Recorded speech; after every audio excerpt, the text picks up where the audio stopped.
tu vida normal pasa a gestionar síntomas todo el rato. Llegas a hacer casi nada más que gestionar los síntomas emocionalmente, físicamente y con tu agenda yendo a citas de médicos. Es un lugar muy, muy difícil, muy oscuro cuando te das cuenta que con quien confiabas en los médicos han llegado a sus límites que te pueden ayudar y puede causar mucho miedo eso. Me trataron con ese antibiótico intravenoso y como os comenté no vi ninguna mejora, todo lo contrario. Pero como la explicación que daban tenía mucho sentido y además confiaba, como todos, confiamos en que la medicina sabe lo que está haciendo, pues dije, seré yo la que soy un caso raro, que a mí no me ayuda a nada, ¿no? Las garrapatas no causan la enfermedad de Lyme. Muchos pacientes que jamás han visto una garrapata en su vida reciben la diagnosis de Lyme, porque es una diagnosis que te dan por la cantidad de síntomas que tienes. Yo diría que es casi como un cajón desastre. La Borrelia, Bartonella, Babesia no atacan el sistema nervioso central y los síntomas, ¿no?, de un sistema nervioso inflamado son las complicaciones más importantes para los pacientes que sufren de la enfermedad de Lyme, que incluso ahora se llama enfermedad de Lyme neurológica. Vieron cómo decíamos que iban cambiando las cosas, también los nombres van cambiando y dan esa falsa sensación de evolución. Hola y bienvenidos.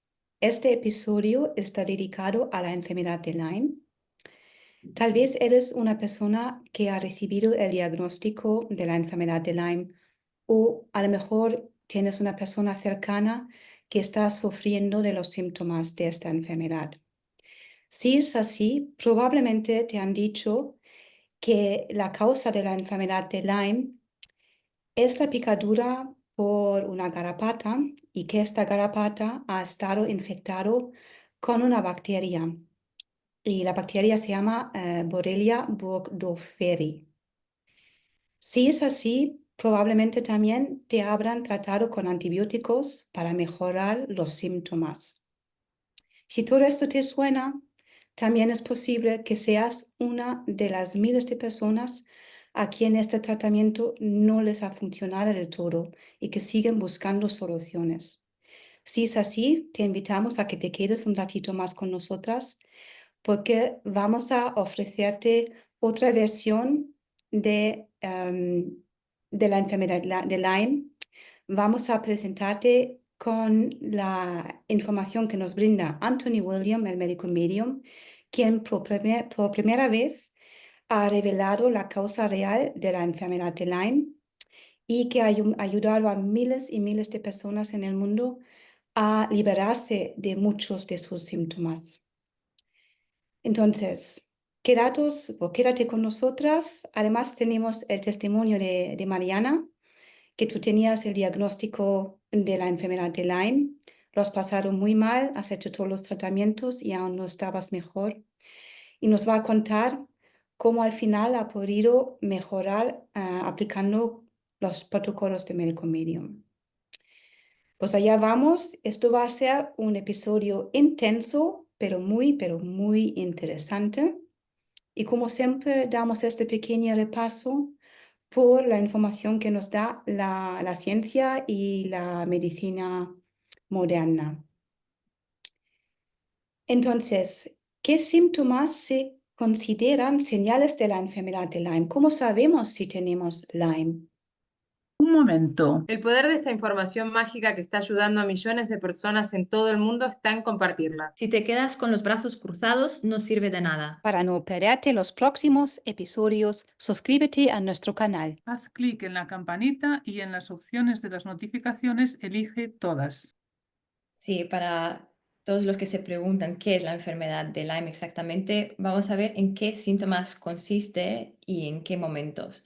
Según la medicina actual, los primeros síntomas de Lyme comienzan entre 3 y 30 días después de una picadura de una garrapata infectada de la Borrelia burgdorferi y pueden incluir fiebre, escalofríos, dolor de cabeza, fatiga, dolores musculares y articulares, ganglios linfáticos inflamados y el famoso eritema de enfermedad de Lyme, llamado eritema migratorio, también que normalmente asociamos con la enfermedad de Lyme y la picadura de la garrapata.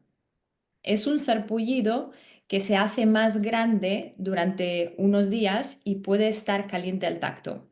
Por lo general no es doloroso y no pica, y a medida que comienza a mejorar, algunas partes pueden ir aclarándose. Y esto es lo que a veces hace que la erupción se parezca a una diana con un círculo rojo en el centro y otra línea circular más grande en los bordes. Antes, la medicina decía que la mayoría de las personas con enfermedad de Lyme presentaban esta lesión. Cuando a mí me diagnosticaron Lyme, les dije que me parecía raro porque no recordaba haber tenido ese sarpullido, pero me dijeron que se dieron cuenta o que se habían dado cuenta hace un tiempo que el eritema que se consideraba típico en realidad no era tan típico y que solo lo presentaban algunos pacientes con Lyme. Las cosas han ido cambiando mucho en la historia de la enfermedad de Lyme y veremos que algunas no tienen mucho sentido. Pero en general, según la medicina actual, estos serían los primeros síntomas.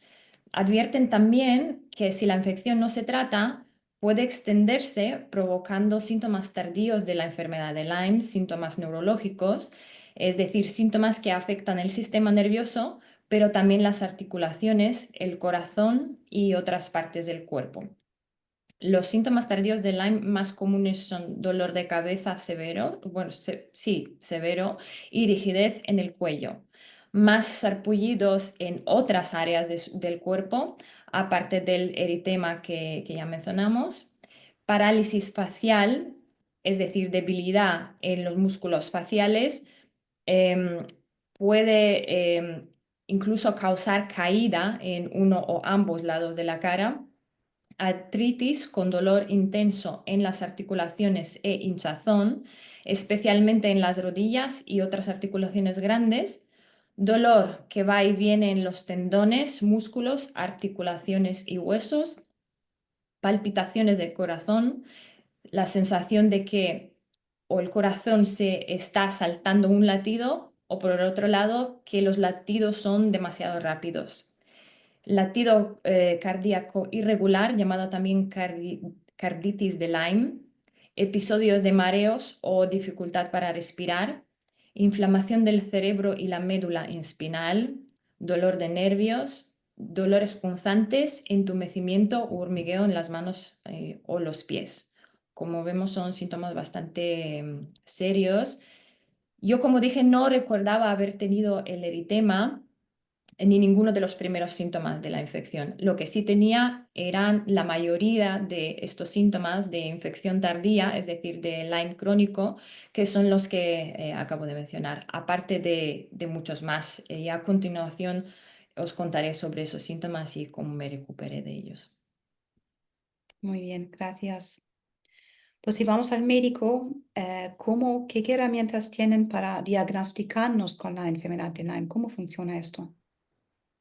Normalmente los profesionales de la salud van a tener en cuenta distintas cosas para hacer el diagnóstico. En general, primero los síntomas, también miran qué tan probable es que uno haya estado expuesto a la famosa garrapata con la que se asocia la enfermedad de Lyme, qué tan probable también es que tenga otras enfermedades que causen estos mismos síntomas y, por supuesto, los resultados de las pruebas de laboratorio.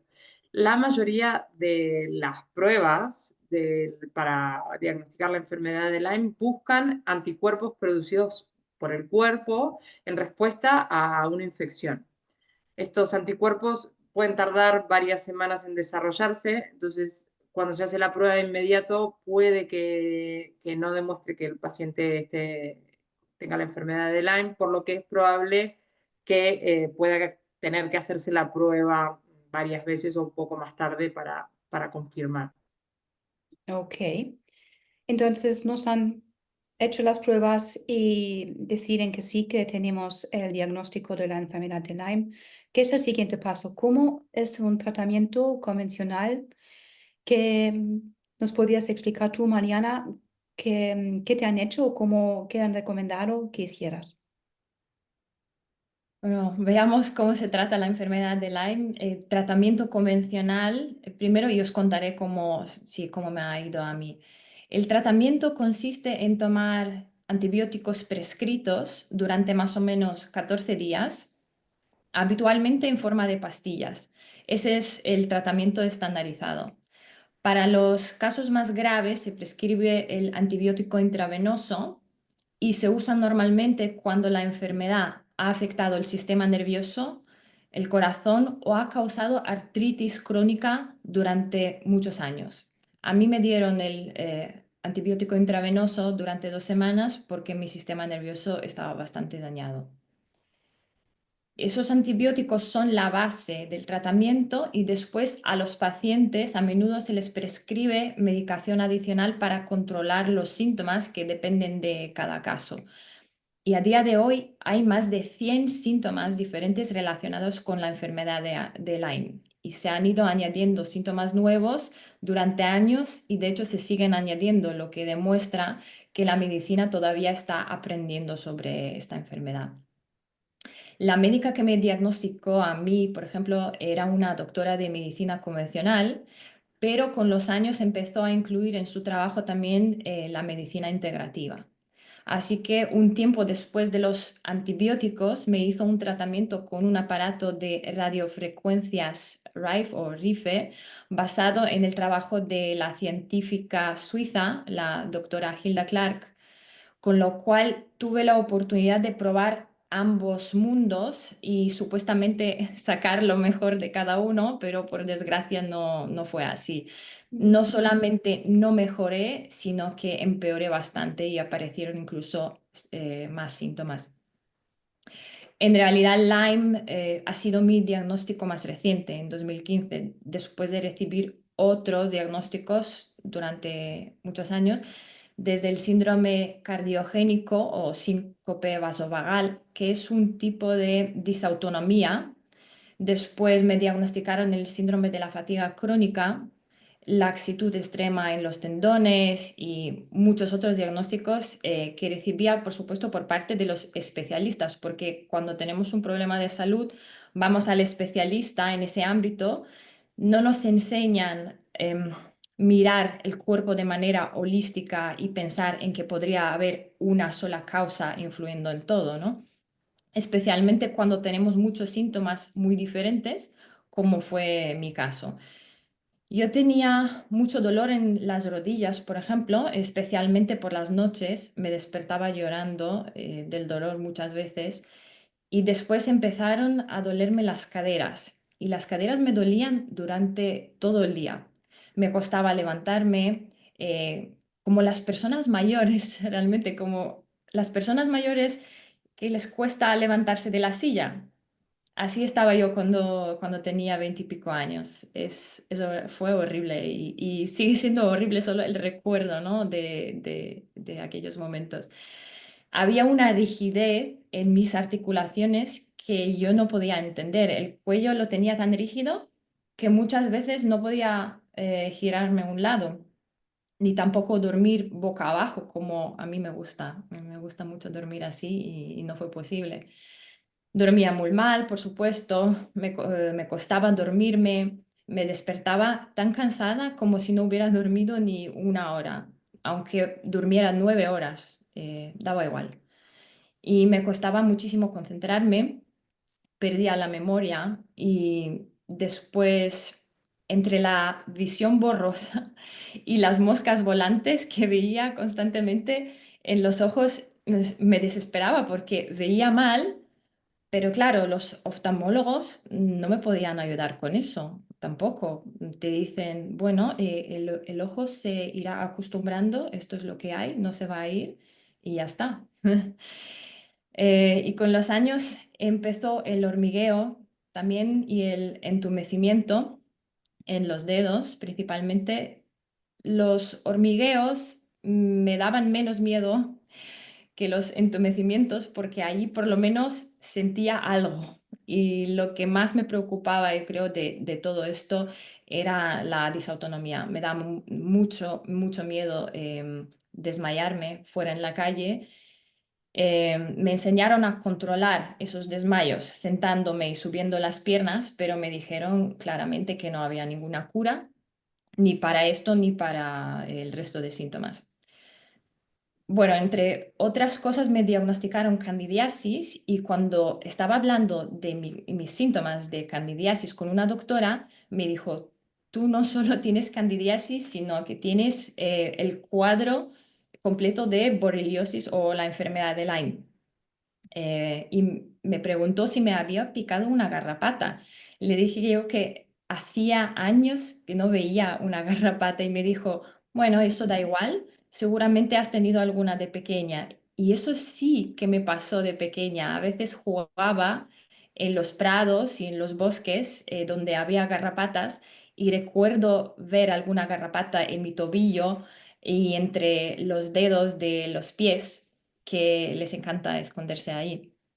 Y me hicieron la prueba de Borrelia burgdorferi, dio positivo y me estuvieron mostrando las imágenes de las espiroquetas, porque Borrelia es un género de bacterias espiroquetas, y me explicaron que una de las infecciones que tuve de pequeña estaba inactiva durante muchos años y se activó probablemente porque los niveles de estrés subieron en mi vida, pues en ese momento. Me trataron con ese antibiótico intravenoso y como os comenté no vi ninguna mejora, todo lo contrario. Pero como la explicación que daban tenía mucho sentido y además confiaba, como todos, confiamos en que la medicina sabe lo que está haciendo, pues dije, seré yo la que soy un caso raro, que a mí no me ayuda nada, ¿no? Lo bueno de todo esto es que esa misma doctora me dijo que mi fatiga crónica no la causaba la borrelia que veremos más adelante, sino el virus Epstein-Barr. Pero claro, no me dijo que la información venía de Medico Medium. Creo que ni ella lo sabía, ¿no? De todas maneras, esa fue mi primera pista que me llamó mucho la atención y yo no paraba de pensar en ello, ¿no? Por algún motivo. Y cuando encontré el libro de Medico Medium, hablando del virus Epstein-Barr con tanto detalle y que además coincidía completamente con mi historia, sabía que por fin encontré la solución después de probar todo tipo de terapias, desde la acupuntura, ozonoterapia, dieta cetogénica, dieta paleo, etcétera, etcétera. Con alguna de las terapias sentí un alivio temporal, pero siempre volví a empeorar y así continuamente hasta que empecé con Medico Medium. Y ahora ya llevo 8 años con el estilo de vida Medico Medium y he podido recuperarme de un 90 y pico por ciento de los síntomas que tenía. Así que puedo confirmar que la enfermedad de Lyme tiene cura y no solo mejoró mi salud física, sino también emocional y espiritual, porque cuando nos alimentamos de esta manera, nutrimos el cuerpo, la mente y el alma. Y para mí esto es lo más bonito y a la vez lo más práctico de este estilo de vida. Solo decía que tantos síntomas que has mencionado, lo que me viene a la cabeza es que es increíblemente duro vivir con estos síntomas porque no solo tienes los síntomas, tu vida normal pasa a gestionar síntomas todo el rato. Llegas a hacer casi nada más que gestionar los síntomas emocionalmente, físicamente y con tu agenda yendo a citas de médicos. Es un lugar muy, muy difícil, muy oscuro cuando te des cuenta que con quien confiabas en los médicos han llegado a sus límites que te pueden ayudar y puede causar mucho miedo eso. Y estamos aquí porque has encontrado la solución, que es la información de Medico Medium. Y realmente sería un momento para celebrar, porque es algo tan grande y tan bonito y lo queremos compartir con vosotros. Entonces, vamos ahora ya a corregir, según la información que nos da Anthony William, las falsas hipótesis de la medicina. ¿Qué es que no está bien? ¿Cómo han llegado a esta conclusión de de trabajar y contamos un poco de cómo funciona todo eso. Y pues Médico Medium refuta los datos falsos sobre la enfermedad de Lyme. En principio nos empieza diciendo que la enfermedad de Lyme viene de un pueblo que se llama Lyme, en Connecticut, en Estados Unidos, y se relacionan en ese momento, en el 1975, se relacionan unos síntomas crónicos misteriosos como fatiga, dolor de cabeza y dolor de articulaciones, entre otros, con la presencia de garrapatas.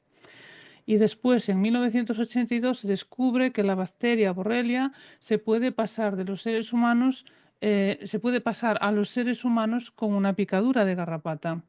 Y desafortunadamente estos supuestos descubrimientos no son ciertos. Las garrapatas no causan la enfermedad de Lyme.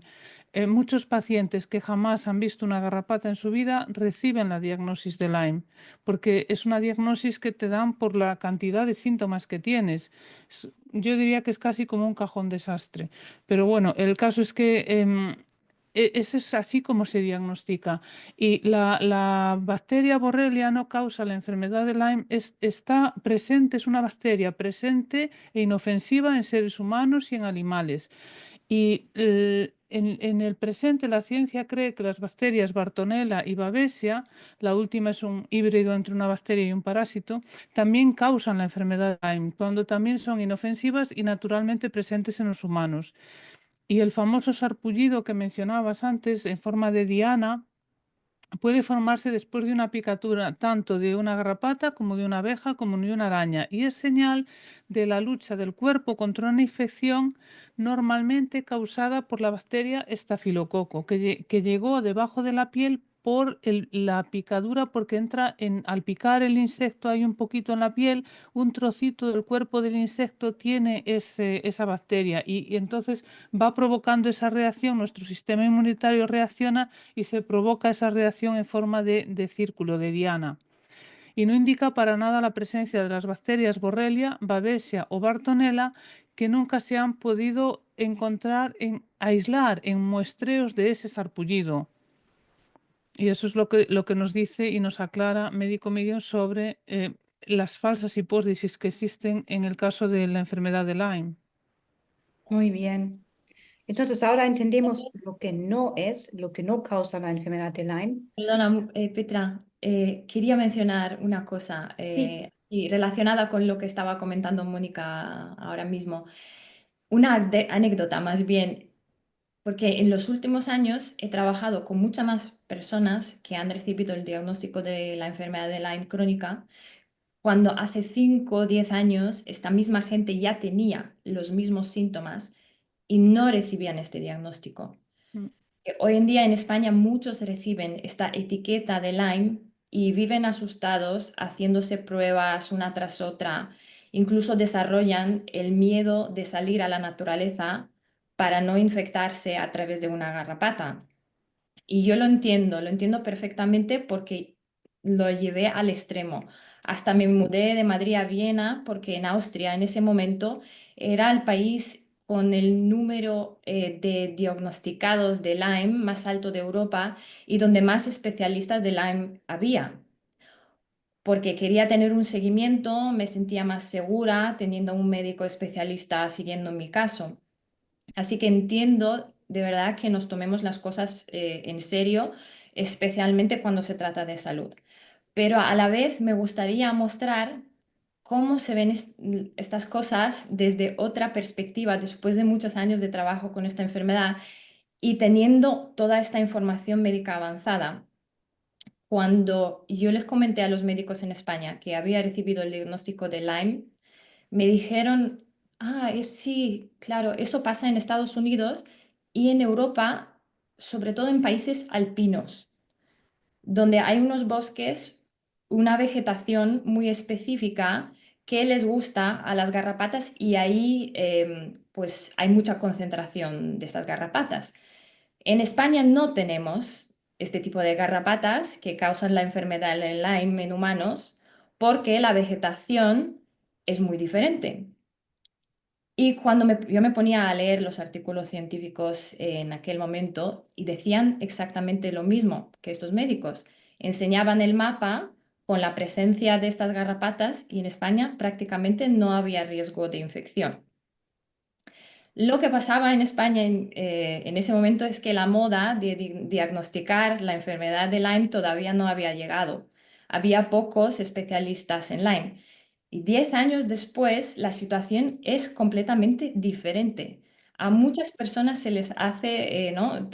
Se les dice que han sido infectados por una garrapata para poder recibir este diagnóstico de moda y así parece como que hemos encontrado la solución, ¿no? Que la medicina tiene las cosas bajo control.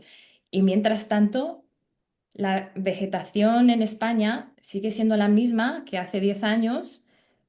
Los Alpes siguen estando en el centro de Europa, no se han extendido a España. Los bosques alpinos también. Eh, ¿No? Lo digo para que podáis ver que siempre hay que usar el pensamiento crítico, siempre. Está muy bien este ejemplo. Vemos claramente que no es coherente. Si aplicas la lógica, no es nada lógico ni coherente. Eso es. Es una salida más que tienen, porque a mí también me ha pasado recientemente un familiar cercano que lleva décadas enfermo y ha tenido cáncer, ha tenido varias cosas y últimamente tenía una infección que no se podía curar y acabó siendo también la picadura de una garrapata. O sea, les dijeron, hay sospechas, tenemos sospechas después de los análisis y tal. O sea, yo creo que es lo que dices como una moda. Estamos en la moda de que no le dijeron exactamente Lyme, pero le dijeron que sí que sospechaban de que había habido la interferencia de una garrapata. Y yo creo que es que debe estar de moda, como quien dice, es triste, pero va así por modas. Ya. Bueno, antes lo insinuabas, Mariana, la causa. ¿Qué es la causa de la enfermedad de Lyme? Vamos a hablar de esto ahora porque es muy importante saber lo que realmente causa esta enfermedad. Sí, como bien nos decía Mariana hace un rato, esto es la causa real, es de origen viral. Hay varios virus que pueden estar detrás de estos síntomas, ¿no? Porque al final Lyme es eso, es un conjunto de muchísimos síntomas que hoy por hoy, como decíamos, son más de 100. Entonces, obviamente son distintos virus los que pueden formar parte de esto, pero todos pertenecen a la familia del herpes.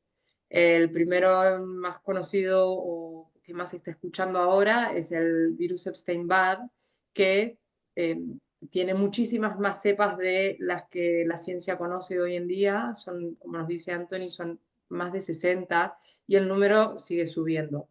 Otros virus que pueden estar ocasionando estos síntomas, porque no necesariamente van a ser todos estos virus que yo les voy a nombrar, pero sí como hay distintos, hay un abanico de síntomas tan grande, ¿no? Depende un poco de los síntomas a los que nos estemos enfrentando. Otro virus es el virus de la familia del herpes número 6 y también sus diferentes cepas.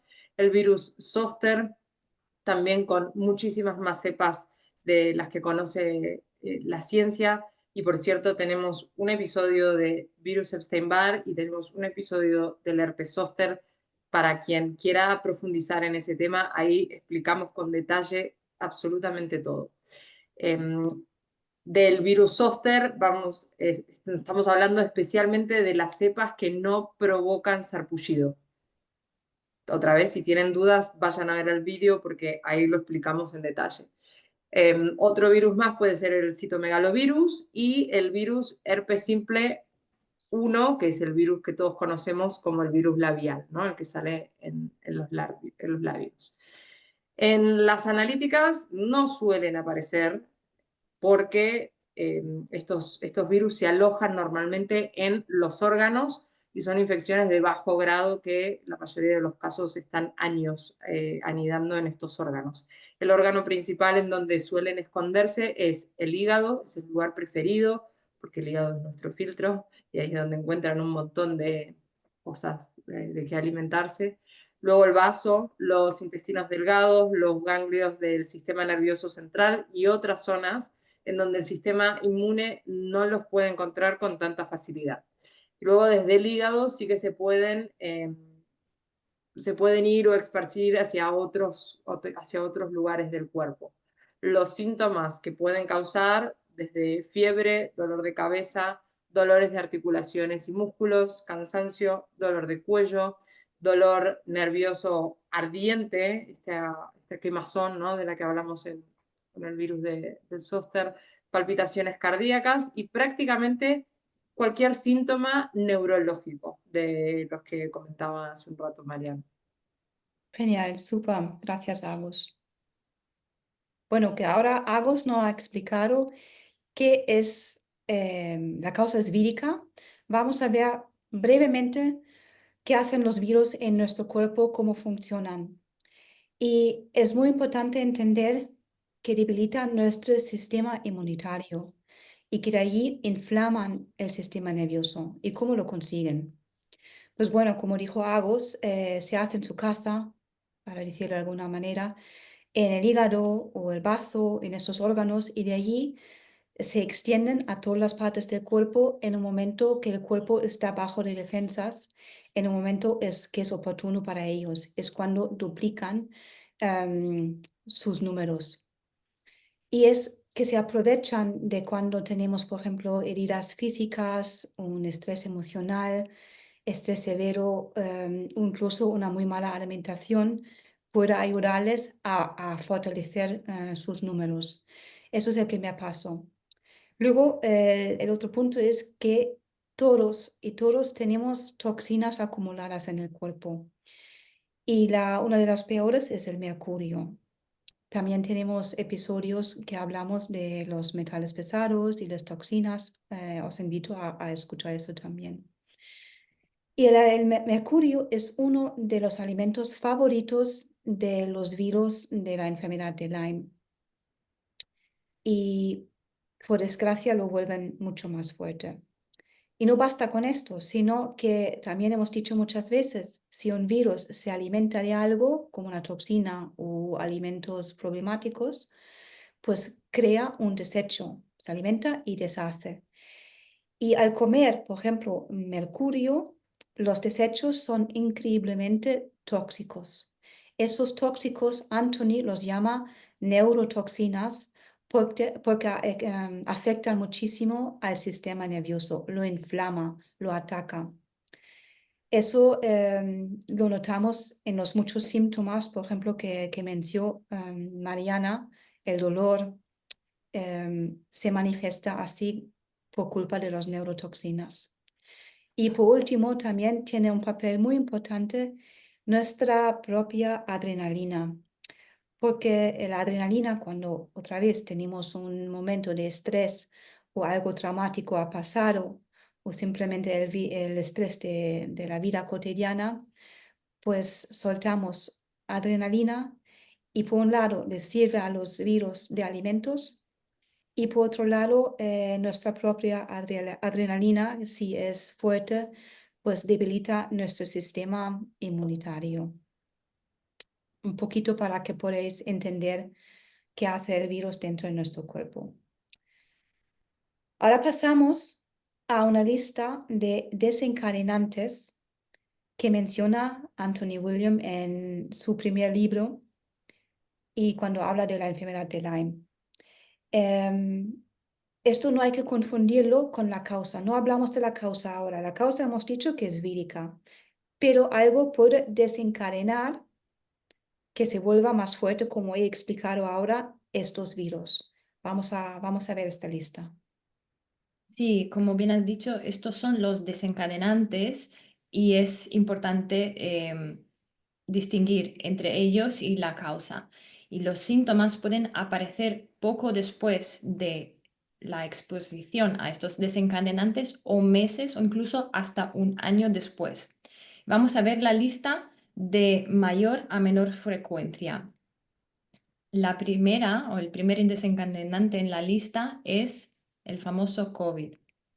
Debilita el sistema inmune y por lo tanto, claro, últimamente ha tenido demasiada importancia en nuestras vidas, pues se ha hecho con el primer puesto. El moho. El moho es un factor que normalmente no tenemos en cuenta Mucha gente incluso lo ve como un problema estético, ¿no? Cuando realmente, aparte de estético, es un problema estructural, ¿no? Pero aquí estamos hablando de la salud, entonces ese moho puede desencadenar cualquier problema crónico de salud con el que estemos lidiando. Baja el sistema inmune hasta producir realmente una crisis dentro del cuerpo.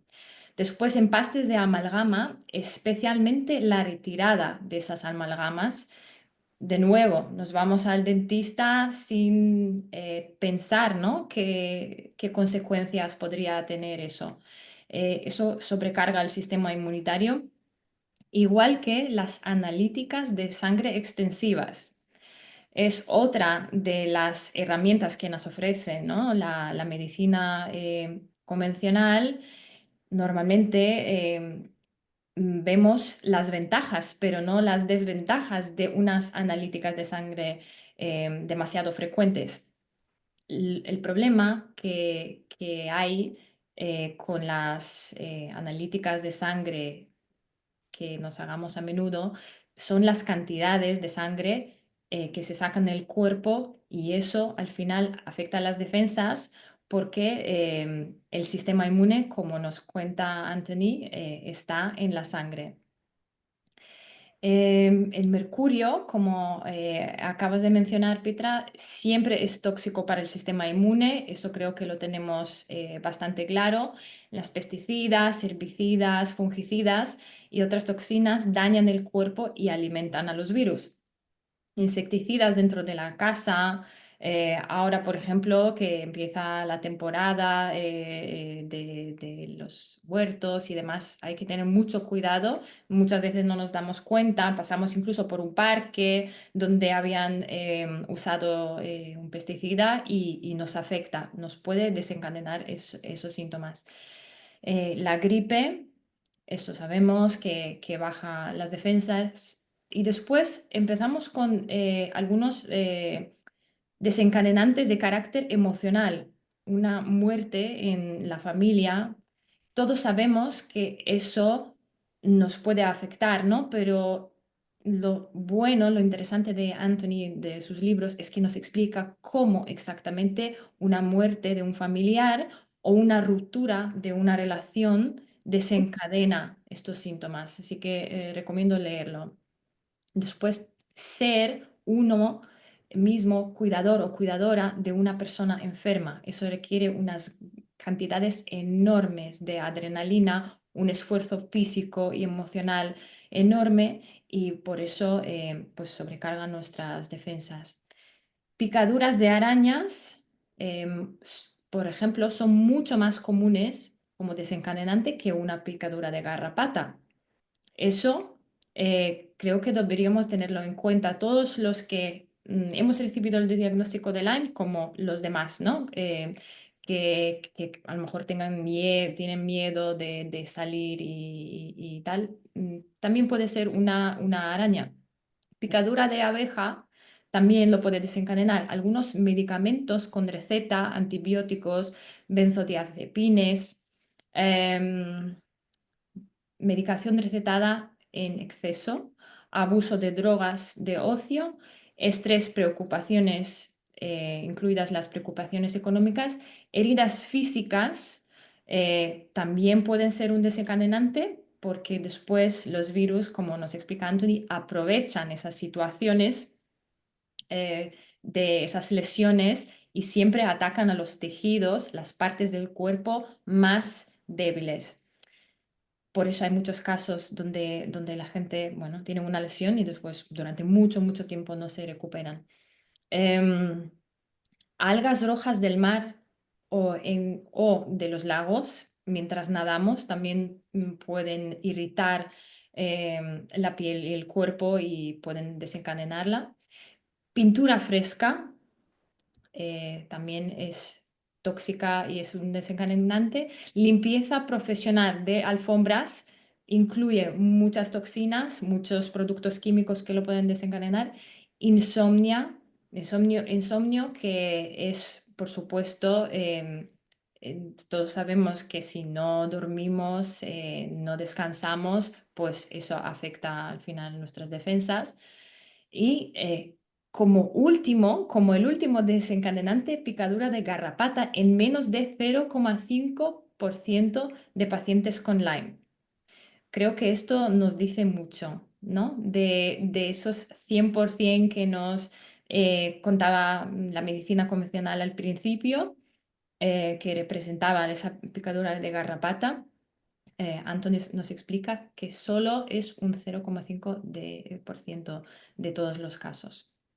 De desencadenante encima, porque la Desencadenante. causa sigue siendo Desencadenante. viral. Incluso aunque Ex- tengas la picadura de la garrapata, tampoco es bacteriano. Exacto, exacto. Da mucho que pensar. Esto son matices, ¿no? Realmente, pero es que son cosas muy importantes. Yo creo que para todos los que realmente estén interesados en la enfermedad de Lyme, recomiendo ver este episodio incluso 2 o 3 veces para entender bien, porque es complejo, no es fácil. Nosotros porque llevamos muchos años con esta información y lo vemos tan claro, pero es importante leer leer los libros, por supuesto, y entenderlo bien. Muy bien. Ahora volvemos un momentito atrás. Volvemos a los tratamientos de antibióticos, porque Anthony tiene mucho que decir sobre esto también, porque desgraciadamente igual no son siempre lo adecuado para hacer en este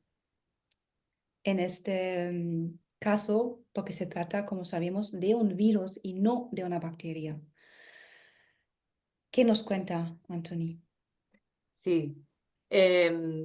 Bueno, como bien decías, Anthony habla de que genera, bueno, como decíamos al principio, el tratamiento más común es con antibióticos, es a lo que se suele recurrir comúnmente. ¿Y por qué? Nos dice Anthony William que esto es efectivamente un gran error, primero porque nos estamos enfrentando a un virus, como bien decías Petra, y no a una bacteria, con lo cual ya los antibióticos no tienen mucho que hacer ahí. Y es justamente, él llama a esto la trampa de Lyme, uno de los mayores errores y más grandes de la historia de la medicina moderna. O sea, hasta ese nivel hemos llegado. La Borrelia, Bartonella, Babesia no atacan el sistema nervioso central y los síntomas, ¿no?, de un sistema nervioso inflamado son las complicaciones más importantes para los pacientes que sufren de la enfermedad de Lyme, que incluso ahora se llama enfermedad de Lyme neurológica. Vieron cómo decíamos que iban cambiando las cosas, también los nombres van cambiando y dan esa falsa sensación de evolución. También Anthony advierte de que el uso de antibióticos para tratar la enfermedad de Lyme no solo es ineficaz, sino que también puede ser peligroso, con una única excepción de cuando existe también una infección por estafilococos, con la ruptura de la piel y una intrusión de un objeto contaminado, que puede estar causado por la picadura de un insecto, lo que decía hace un rato Mónica. Entonces, ¿por qué son tan malos los antibióticos? Nos explica porque con un sistema neurológico que ya está inflamado por la infección de los virus, estas neurotoxinas de las que hablamos en detalle en los vídeos estos de los virus del Epstein-Barr y de Zoster, estos virus ya están sensibles de por sí por la presencia de los virus. Entonces, los antibióticos fuertes lo que hacen es además hacer más daño o son mucho más agresivos y contusionan de alguna manera los nervios que ya están sensibles. También son muy ásperos y muy duros para el tracto digestivo y el hígado. Pueden matar también a las bacterias buenas del intestino y descontrolar por completo el equilibrio del tracto digestivo, que se puede ver afectado durante muchísimo tiempo. Estamos hablando de un año o más, a pesar de tomar probióticos, que hoy se cree que los probióticos son la solución a todo. Bueno, el hígado también suele absorber y guardar muchos de los antibióticos que ingerimos, lo que produce un choque enorme para el hígado y muchísimo estrés.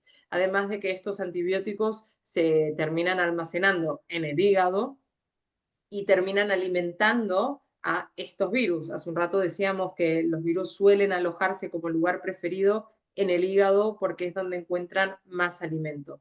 Este es uno de los alimentos. Sabemos que los antibióticos sí tienen compuestos que sirven para ciertos síntomas, pero también tienen un montón de aditivos, entre algunos de ellos metales pesados que no tendrían por qué estar ahí. Y los virus de la familia del herpes aman los antibióticos, son como, él explica que es como la leche materna, los hacen más fuertes y más grandes. El único arma contra el ataque vírico es nuestro propio sistema inmune. Y eso hay que hacerle, eso hay que tallarlo en piedra. El único, no hay otro. Y los antibióticos justamente lo que hacen es debilitar el sistema inmune y a la vez que impulsan estos virus, ¿no? Por lo que le explicaba recién, de que los hace más fuertes y les da de comer.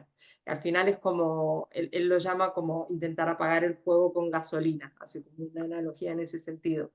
La toma de grandes antibióticos, por otro lado, también pueden ser agresivos y transformar un caso leve de Lyme en una crisis de salud severa, a veces tardando incluso meses en que aparezcan los síntomas, o sea que muchas veces no vamos a relacionar esos medicamentos con los síntomas que viene tiempo después, ¿no?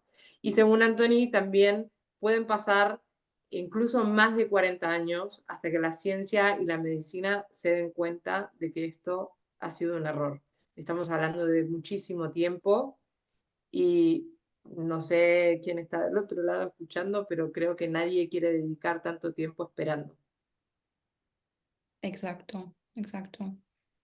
Solo para dejarlo claro que aquí no estamos en contra en general de los antibióticos. Tienen su lugar y salvan vida, pero estamos hablando de que en este caso de la enfermedad de Lyme, según Anthony William, no tiene lugar, menos Exacto. excepto la excepción que tú has mencionado antes, Agus.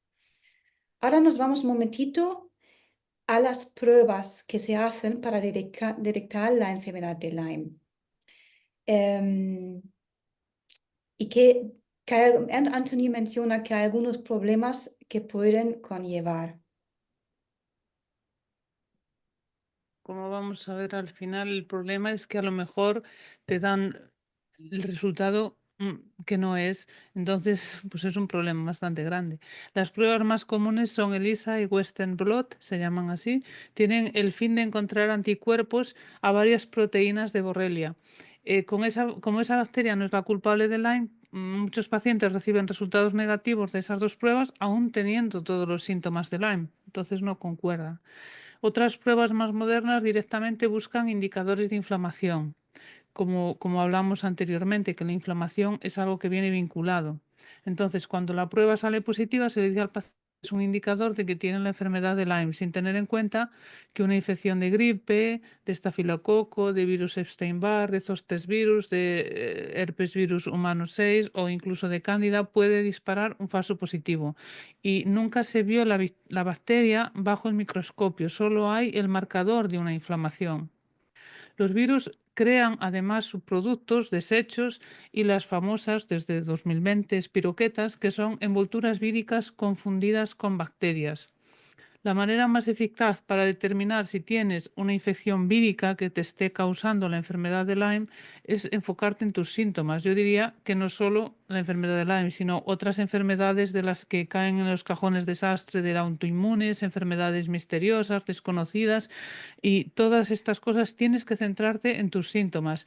Tienes síntomas virales como tics, espasmos, fatiga, niebla cerebral, niebla mental, pérdida de memoria, dolores nerviosos y de articulaciones y otros síntomas neurológicos.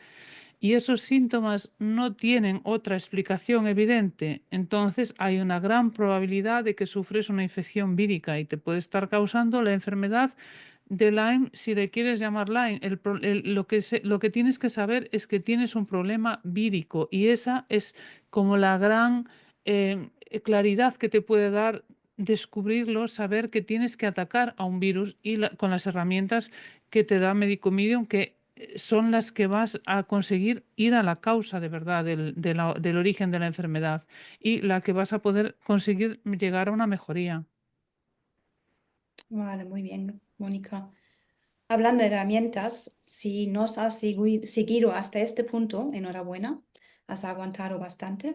Ujú. Ahora te vamos a hablar un poco de las herramientas que se usan en los protocolos de Medicomedium. Para empezar, hay que dejar de alimentar el virus. Hemos visto que son toxinas, hay que intentar evitar las toxinas, pero también hay muchos alimentos problemáticos que hay que intentar no usar a diario, como los huevos, lácteos, el gluten, maíz, soja. Y tenemos un episodio sobre este tema, os invitamos a mirarlo con tranquilidad. El otro punto es atacar, matar el virus. Y eso se consigue con la ingesta de muchísimas frutas, verduras, plantas silvestres y plantas aromáticas. También Anthony los llama los 4 sagrados. Otra vez tenemos un episodio sobre estos 4 sagrados, lo que hacen en el cuerpo, qué son, cómo se emplean. Hay que pensar que no solo matan al virus, también ayudan a recuperar todo el daño, las células, y ayudan a desintoxicar todo el organismo de los desechos del virus, ¿vale? Otro punto muy importante es la bajada de la ingesta de grasas. Cuando tenemos mucha grasa en el cuerpo, mucha grasa en la sangre, para empezar, el sistema inmune apenas puede hacer su trabajo porque le cuesta mucho pillar los malos, a los invasores, entre tanta grasa. Es muy complicado que llegue y a la vez no hacemos ningún favor al hígado, que sabemos que es nuestro gran filtro, que dependemos de él. Necesitamos bajar la grasa y quiere decir que hay que bajar también un poquito la ingesta de proteínas porque suelen ser muy grasas. Hay mucho más. ¿Qué más contamos? De las herramientas específicas, yo diría que el zumo de apio es la herramienta número 1 para cualquier persona con la enfermedad de Lyme. Es uno de los mejores antiinflamatorios, si no el mejor de este planeta. Sus sales minerales, como nos explica Anthony, actúan como antisépticos, descomponiendo las membranas celulares y matando así las bacterias y los virus de cualquier tipo. Normalmente lo categorizamos como verdura, ¿no? Pero realmente se trata de un extracto herbáceo con propiedades antivirales y desintoxicantes muy potentes, además de su capacidad de restablecer el sistema nervioso central. Y esto es uno de los motivos por los que Medicomedium recomienda tomar incluso 2 litros al día a los que sufren de Lyme, que es bastante, pero es que merece la pena. El tomillo es otra de las grandes herramientas. Me gusta porque es simple. El tomillo se encuentra en casi todas partes del mundo. Como bien decías, Petra, es una de las hierbas aromáticas y el tomillo es increíble. Tiene la capacidad de matar los virus al contacto y atraviesa la barrera hematoencefálica y se desplaza para atacar las células víricas que han invadido el tronco encefálico y el líquido espinal. O sea que la infusión o agua de tomillo o empezar a usar tomillo en tus comidas, siempre fresco, muchísimo mejor, es increíble. Y otra de las hierbas muy, muy poderosas es la melisa, que está en absolutamente todos los protocolos de Medicomedium.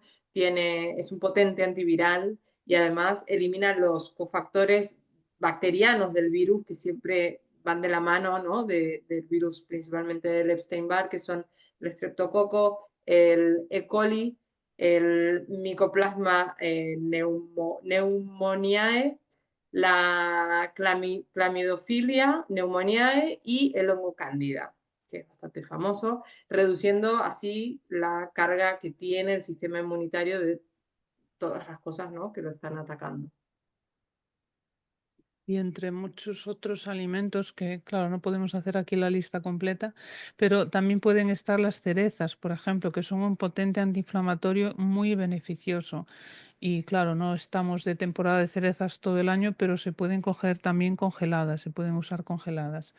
Y la col rizada, ideal por sus propiedades antiinflamatorias, y el ajo también antiinflamatorias, que tiene, bueno, el ajo también tiene propiedades antibióticas, pero es muy recomendable crudo, mejor crudo que cocinado. Si no soportáis todavía el cocinado, pues podéis empezar mezclándolo con otras cosas, como siempre. Es un truco para llegar al punto de poder tomarlo aunque sea solo. Y yo quería decir que estos son solo algunas de las herramientas. Hay muchísimas y todas ayudan, ¿no? Y a mí muchas veces me preguntan qué es lo que más te ha ayudado, ¿no? Con Lyme. Y esto es muy difícil de contestar, ¿no? Sobre todo si o has tenido muchos síntomas, como en mi caso, yo diría que es muy difícil señalar una sola cosa, ¿no? Cada herramienta de las que hemos mencionado me ha traído beneficios de alguna forma. Y desde luego, los primeros pasos, es decir, dejar de alimentar a los virus, como mencionó Petra, y empezar con el zumo de apio, me trajeron un gran alivio en cuanto al dolor de las articulaciones, junto con algunos suplementos más adelante. El único alimento problemático que yo comía era el huevo y después de unos meses sin huevo empecé a encontrarme mucho mejor y mantener esta alimentación y mantener el zumo de apio en mi vida durante 8 años me ayudó a generar también, a regenerar el sistema nervioso y empezar a notar cambios en los síntomas neurológicos, incluso los más complicados. Pero claro, hay que ser consistente y ir aplicando diferentes cosas, porque al principio Anthony tampoco nos daba tanta información, ¿no? Íbamos aplicando la información según salía. Por ejemplo, reducir las grasas me ayudó mucho a recuperar mi energía, liberarme de la fatiga. Es decir, hay muchos alimentos, también suplementos, meditaciones y otras herramientas de Medico Medium que yo he incluido en mi vida en algún momento y todas me sirvieron para mejorar de alguna manera. Y esa es la gran diferencia respecto a todos los demás tratamientos convencionales y alternativas que yo había probado. Es decir, em, se puede, no es fácil, no es nada fácil, es muy complicado, es un estilo de vida muy diferente al habitual, pero merece muchísimo la pena. Quiero decir, a lo mejor por último, que al final las herramientas son bastante simples. Las herramientas en sí no son nada complicadas, no te tienes que asustar a lo mejor por este episodio tan largo que hemos hecho para mejor explicar lo que pasa. Las herramientas son simples. Aplicarlas no necesariamente es siempre simple porque necesitas, como tú has dicho, Mariana, la constancia. Entonces es un proceso, te tienes que tomarlo como un proceso. Poco a poco puedes llegar a tener una constancia. No hay que tirar la toalla. A todas nos ha costado en algún momento. Todas hemos tenido un poco de ayuda, hemos estado trabajando con terapeutas em, de Medical Medium, terapeutas de Medical Medium, dietistas Medical Medium, y os recomendamos si en algún momento estáis atascados o os sentís agobiados, nosotras cuatro tenemos consultas, pasamos consulta también, aplicamos por supuesto los protocolos de Medical Medium y en algunos momentos claves puede ayudar muchísimo tener un poquito de ayuda. Chicas, ¿hay algo más que queréis añadir? Si alguien tiene Lyme y está empezando, que nos cuenten cómo van, que nos cuenten también qué les ha parecido el episodio, porque yo creo que es realmente sorprendente, ¿no? Después de todo lo que nos cuentan la medicina actual, escuchar esto es como es una gran sorpresa, ¿no? Y sobre todo cómo les va y escuchar esas historias positivas, porque es que sí, no sé, yo no conozco todavía a nadie que haya tenido una mala experiencia con esto, así que eso yo creo que da mucha esperanza. Pues entonces, muchas gracias, chicas. Gracias a quien haya escuchado este episodio y hasta la próxima.